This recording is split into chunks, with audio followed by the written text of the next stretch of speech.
This is why the Bhagavat resides amongst those who show the three following qualities: keen knowledge, ripe roots of good, reduced fetters and reduced afflictions. 3. Furthermore, it is out of gratitude that the Buddha frequently resides at RAJAGRHA and Sravasti.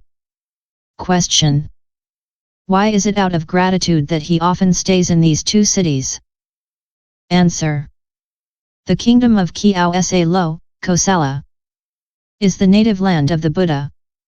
This is why the Buddha one day replied to King Pnpo Solo, Bimbasara, with these stanzas: there is a wondrous country, situated on the borders of the Himavat, opulent and rich in various treasures, it is called Kosala. Being of the Solar clan and Sakya family, I was born in that place. Filled with disgust with old age, sickness, and death, I have left home to search for Buddhahood. 4. Moreover, the leader of Kosala, King Pusaruni, lived in the great city of Sravasti, and the Buddha, in his quality of king of Dharma, also lived in that city, for the two leaders should live in the same place. 5. Furthermore, Kosala is the country of the birth body of the Buddha, and it is out of gratitude that the Buddha often lives in Sravasti. Question: if it is out of gratitude that he often lives in Sravasti, why does he not often live also in Kapilavastu, which is closer to his birthplace? Answer: among the Buddhas, clinging has been extinguished, there are not even traces of it left. When he goes to visit his parents, he feels no emotion. On the other hand, the majority of his Sakya disciples have not eliminated their desire and, when they go home to their relatives, they feel attachment. Question: why then does he not protect his disciples who are natives of Sravasti from these emotions but, on the contrary, often stays in Sravasti? Answer: A. The disciples native to Kapilavastu were numerous. When the Buddha returned for the first time to his own country, the three Kasyapa brothers as well as the 1,000 bhiksus who originally had followed the brahmanical rule and practiced austerities in the mountains, had a sad appearance. King Suddhodana, the Buddha's father, seeing them, found that these monks were not looking bright enough. Then the Bhagavat made a choice among the Sakya dignitaries and they were joined to the other less vigorous monks. Their families sent a message to restrain them from becoming monastics. Some of them, well-disposed, tasted the joy of the path, others found no joy in it.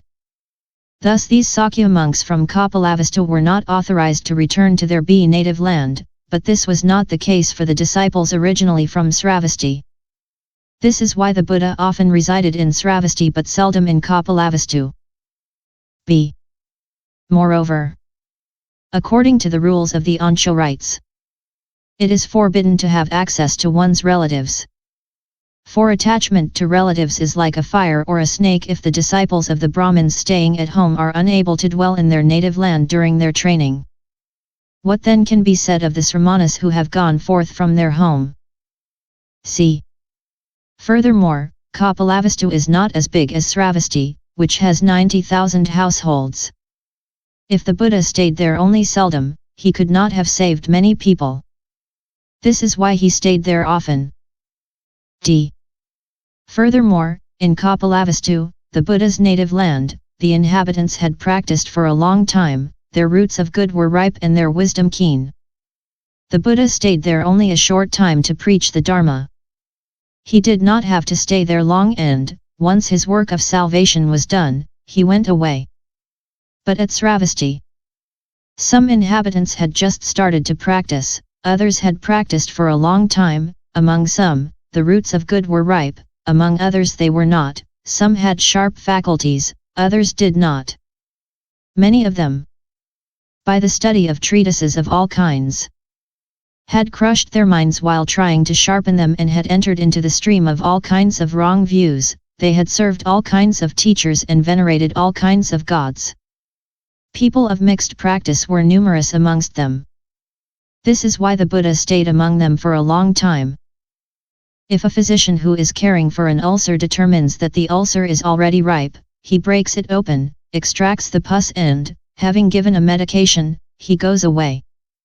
If the ulcer is not yet ripe, he stays for a long time to smear it with ointment. The Buddha acts in the same way.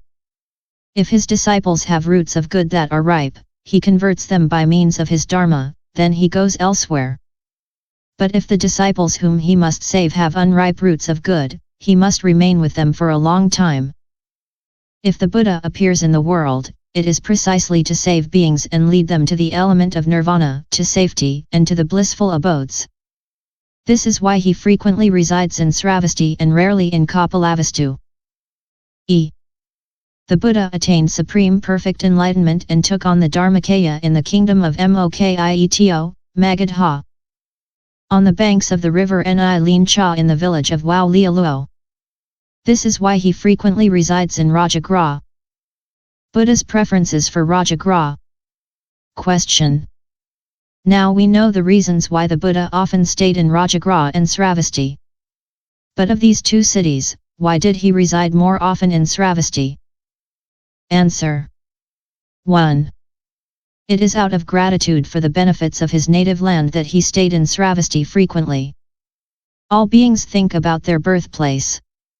A stanza says, all the teachers who teach are attached to the system that they know. In the same way, every person loves his homeland. Even having gone forth from home, they still want it. It is to repay the benefits of the country of his Dharmakaya that the Buddha often stays at RAJAGRHA. A stanza says, see the Buddhas of the past and the future and the Buddhas of the present. Honor their Dharmakaya. And pay homage to it and venerate it. Since the Dharmakaya prevails over the body of birth, it is at RAJAGRHA that the Buddha resides more often. 2. Furthermore, the Buddha stays more often at RAJAGRHA because the Dzogchen and the Tsingcho are more numerous there than elsewhere. Thus RAJAGRHA has 5 viharas. Chuyuan, Venuvana. Sa Tapan Nakieo Ho, Saptaparnagaha. Yin Tio Che Lo Kieo Ua. Pipo Lo Po No. Sa Po Jo Howan Tche Kia Po Pio Lo, Sarpasunde Kapragbura. The Venuvana is located on the flat plain. There are not as many viharas in the other places. At Sravasti there is a stopping place called Tche Howan Tsingcho. There is another called Mokie Lo Mao Tiang. But there is no third stopping place. In the region of Pio Lo Nisuru, there is only one stopping place, the Vihara of Lulin. Called Liche Pian Tona, Arsipatana.